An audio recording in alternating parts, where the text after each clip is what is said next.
ये जो ब्रह्मचर्य है, इसके 8 गलतियां होती हैं जिनसे ब्रह्मचर्य क्षीण हो जाता है।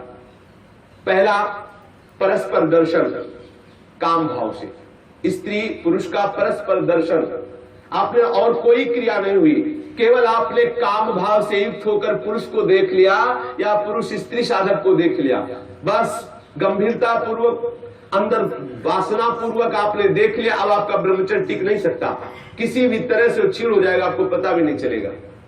ये 8 प्रकार की गलतियों को सुधार कर लिया जाए तो पूर्ण ब्रह्मचर्य का अनुभव होने लगेगा। कभी भी किसी माता बहन की तरफ दृष्टि जाए, तत्काल उनमें भगवती का भाव करते हुए, जगदम्बा का भाव करते हुए, या श्री जी की सहचरियों का भाव करते हुए, या अपनी बहन का भाव करते हुए। हाँ, अपनी बहन में कहीं गलती भावना थोड़ी आती है, अपनी माँ में कहीं गलत भावना थोड़ी आती है, अपनी बेटी में कहीं गलत भावना थोड़ी आती है। ऐसे सद्भाव रखिए, कोशिश कीजिए कि उनके मस्तक और केशों पर, नेत्रों पर दृष्टि न जाए, चरणों पर दृष्टि रहे। जो चाहे आपन कल्याणा, सुजस सुमति शुभगति शुभनाना, सो परनार लीलार गुसाई, तजो चौथ के चंद्र किनाई। जैसे चौथ के चंद्रमा को देखने से कलंक लगता, लोग बचते हैं, ऐसे ही माता बहनों के नेत्र, मस्तक और केस, इन 3 को देखने के लिए अपनी दृष्टि को बचा लो। नेत्रों में नेत्र न मिलने पावे, उनके ललाट और उनके केस पास पर दृष्टि न जाने पावे, उनके चरणों पर दृष्टि रहे। संभाषण करना हो तो सर नीचा करके ही उनसे संभाषण करो। ये आद्य शक्ति जगदम्बा के अंश स्वरूपा है, ये श्री जी की सहचरी है। ऐसा भाव रखकर उनसे वार्ता करो। ज्यादा देर वार्ता मत करो, ये एकांत में वार्ता मत करो। जहां दर्शन हो तत्काल नेत्र हटा लो। अगर दर्शन होते ही आपने काम भाव से उनको देख लिया तो फिर आप ब्रह्मचर्य नहीं रह सकते, या वो ब्रह्मचर्य नहीं रह सकती जिसने पुरुष को काम भाव से देख लिया। पहली गलती। दूसरा है स्पर्श करना, किसी भी बहाने से परस्पर स्पर्श करना, किसी भी अंग का स्पर्श करना। हम भले प्रकट नहीं कर रहे हैं अपनी वासना, लेकिन किसी भी बहाने से पुरुष या स्त्री के शरीर का स्पर्श करना परस्पर विपरीत भावना से, यह दूसरा लक्षण। यदि आप प्रकट तो नहीं कर रहे लेकिन किसी भी बहाने से आप स्पर्श कर रहे हैं, आपके अंदर काम का भाव चल रहा है, तो आप ब्रह्मचर्य नहीं रह सकते, आपका ब्रह्मचर्य क्षीण हो जाएगा। दूसरी गलती। तीसरी गलती, केली विलास क्रीड़ा को देखना। किसी भी जीव के केली विलास क्रीड़ा को देखने से अपने मन में वैसी भावुकता प्रकट हो जाती है और हम ब्रह्मचर्य खो बैठते हैं।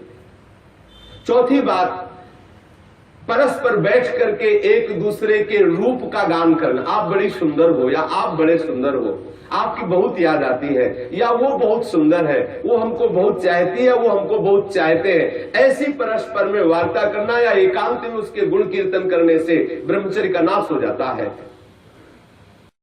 पांचों, एकांत में बैठ करके भाषण करना। एकांत में बैठकर कभी भी साधक को ऐसी गलती कभी नहीं करनी, भले वो भागवती उपदेश क्यों ना हो। जब आप देख लीजिए कि हमारे चित्त पर पुरुषत्व का अभिमान नष्ट हो गया है, किसी भी स्थिति में हमारे हृदय में भावना नहीं आएगी कि ये भोग्य वस्तु है, तो फिर सच्चिदानंद भगवान की अपार कृपा है। फिर त्रिभुवन में आपको कोई हिला नहीं सकता। नहीं स्वात्मा रामम विषय मृग तृष्णाम भ्रमयति। ज्ञानी भ्रष्ट हो सकता है लेकिन बोधवान नहीं, भक्त विचलित हो सकता है लेकिन प्रेमी नहीं। जो प्रेम से युक्त हो चुका है, जो बोध संपन्न महापुरुष है, क्योंकि जब सर्वत्र सच्चिदानंद में भगवान श्री कृष्ण दिख रहे तो कौन किसको भ्रष्ट कर सकता है। जब तक स्त्री पुरुष का अहम है तभी तक ऐसी भावना का जो भयावह स्वरूप है उससे बचना चाहिए, तभी तक ऐसी भावना हमारे हृदय में हावी होती है। इसलिए साधक को कभी भी एकांत में, स्त्री शरीर साधक को कभी भी पुरुष शरीर साधक से एकांत में कभी भी भाषण नहीं करना चाहिए। अगर करने का अवसर आए तो मैदान में आ जाना चाहिए, खुले में आ जाना चाहिए, जहां सब लोग आपको देख रहे हो, जिससे आपके हृदय में वो गलती नहीं होने पाएगी। यदि आप ऐसा कर रहे, भले भागवती उपदेश ही कर रहे हैं, तो भी आप ब्रह्मचर्य नहीं रह सकते, ऐसा शास्त्र का आदेश है। एकांत में किसी स्त्री को दूर से देखकर या पुरुष शरीर को देख करके भोग का संकल्प कर लेना, वासना का संकल्प कर लेना, यह ब्रह्मचर्य का नाश कर देने वाला संकल्प होता है। दृढ़ निश्चय कर लेना, संकल्प कर लेना।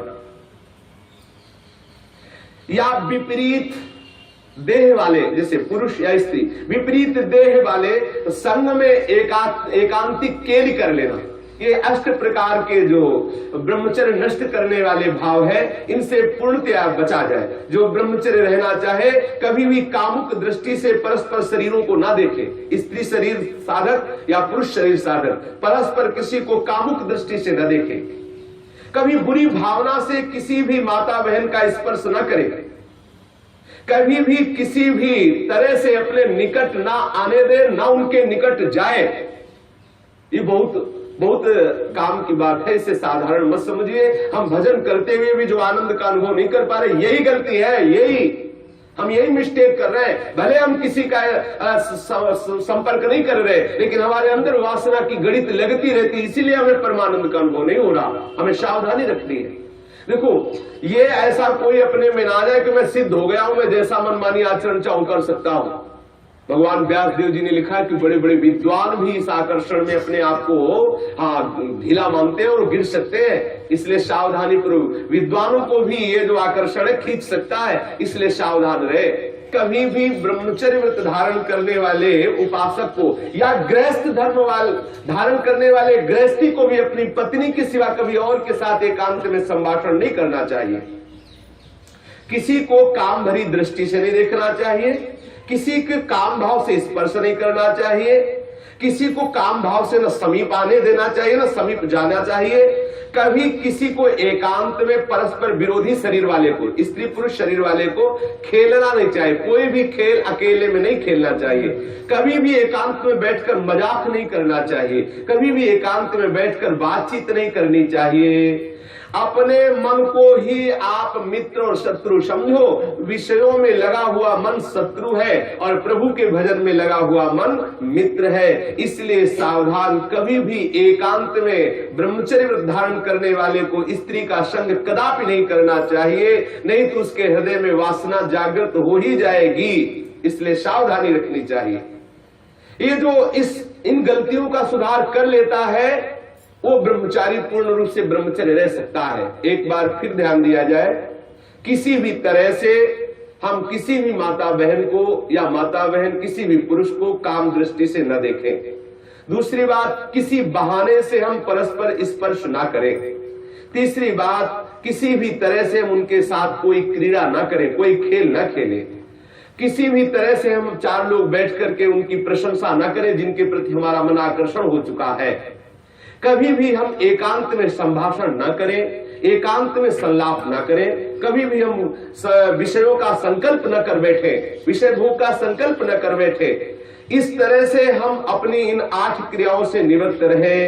बुरी भावना से देखना, बुरी भावना से स्पर्श करना, बुरी भावना से निकट जाना या निकट आने देना, ये नहीं होना। बुरी भावना के साथ अंदर से भावना बुरा रखते हुए खेल खेलना, मजाक करना, बातचीत करना, इस तरह से अपने मन को हम विषयों से बचा सकते हैं। अगर इन 8 क्रियाओं से बचा ले गए तो हम ब्रह्मचर्य रह सकते हैं। यदि आप ब्रह्मचारी होना चाहते हैं तो आप अपने मन को शुद्ध रखिए। आप अपने हृदय को कभी खाली मत छोड़िए। हृदय खाली रहेगा, मन अशुद्ध रहेगा तो शरीर में ब्रह्मचर्य रह नहीं सकते। और जिसका हृदय और शरीर और मन तीनों अशुद्ध है, वो कभी भजन नहीं कर सकता। इसलिए सावधान। आज तो और बहुत बुरी दशा हो रही है, भक्ति के नाम पर वासना का पोषण करते हैं। भक्ति के नाम पर हम सखी तुम सखा, ये समझ जाने कौन सा नाटक। भगवान कैसे कैसे प्रपंच चल गए हैं, कैसे कैसे प्रपंचिक लोग अपनी वासना की पूर्ति के लिए भक्ति का आडंबर कर रहे हैं। भक्ति को हंसी मजाक समझा जा रहा है। राधा कृष्ण की इस महाप्रेममयी लीलाओं को कैसे किस भावना से घसीटा जा रहा है। बहुत दुर्गति होगी, बहुत सावधान। वो देख रहा है जो सबको देख ले। अरे कोई देखे न देखे, तुम तो देख ही रहे हो ना, तुम्ही को वहां बोलना पड़ेगा, वहां तुम छुपा नहीं सकते। सर्वशक्तिमान भगवान तुम्हारे अंदर बैठे देख रहा है। भजन करना चाहते हो, भगवत प्रेम प्राप्त करना चाहते हो तो ब्रह्मचर्य पर पूर्ण दृष्टि रखो।